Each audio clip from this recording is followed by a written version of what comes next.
ಮತ್ತೆ ಬಂದ್ವಿ face to face. ಈಗ ನಮ್ಮ ಹತ್ರನೂ ಒಂದ್ ಕಪ್ ಐತೆ, ನಮ್ಮ ಹತ್ರ ಆಲ್ರೆಡಿ 5 ಕಪ್ ಐತೆ. 2 ವರ್ಷ ಬ್ಯಾನು ಆಗಿದ್ದೀರಾ. ಈ ಸಲ ಕಪ್ಪು ಲಾಲಿಪಾಪ್ ಇಕ್ಕಿದ್ವಲ್ಲ ನಿಮ್ ಬೈಕ್ ಓದ್ಸಲನೆ.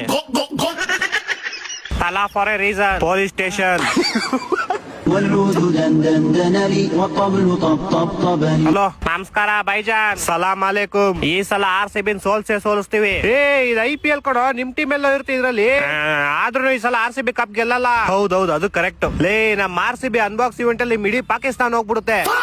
ಹೌದೌದು, ಇದು ಕರೆಕ್ಟೇ.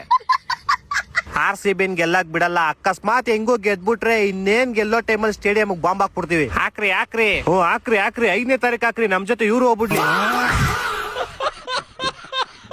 ಹಾಕ್ತಿವಿ ಬಿಡಲ್ಲ. ಫಸ್ಟ್ ಅಲ್ಲಿ ಅಫ್ಘಾನಿಸ್ತಾನ ನಿಮ್ ತಿಗೋಡಿತಾರ, ಅದಕ್ಕೆ ಬ್ಯಾಂಡೇಜ್ ಹಾಕೊಳ್ರಿ, ಆಮೇಲೆ ಬಾಂಬ್ ಹಾಕೋರಂತೆ.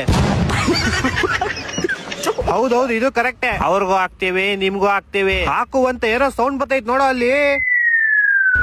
ಯಾರೋ ಅವ್ನು ವಿಜಿಲ್ ಹೊಡಿತಾ ಇರೋದು. ಹೋದ ಇವನು ಅಷ್ಟೇ. ತಲಾ ಫಾರ್ ಎ ರೀಸನ್. ಅಲ್ಲ ನೀನೇನ್ ಗೋಳಿ ಮಗನೇನೋ ನೀನು? ಇಲ್ಲ ಅಂಕಲ್ ಮಗ. ಕೊನೆಗೂ ಒಪ್ಕೊಂಬಿಟ್ಟಲ್ಲ. ಅಪ್ಪನ್ ಮಗ ಅಂತ ಅಂದಿದ್ ನಾನು. ಕೇಳಿಸ್ತು ಎಲ್ಲ ಕೇಳಿಸ್ತು. ಫಸ್ಟ್ ಹೋಗಲ್ಲ ಹೈದ್ರಾಬಾದ್ ಹೆಂಗ್ ಸೋಲ್ಸೋದಂತ ಪ್ಲಾನ್ ಮಾಡ್ತೀವಿ. ಕೊನೆಗೂ ನೀನ್ ಒಪ್ಕೊಂಬಿಟ್ಟಲ್ಲ. ಹಲೋ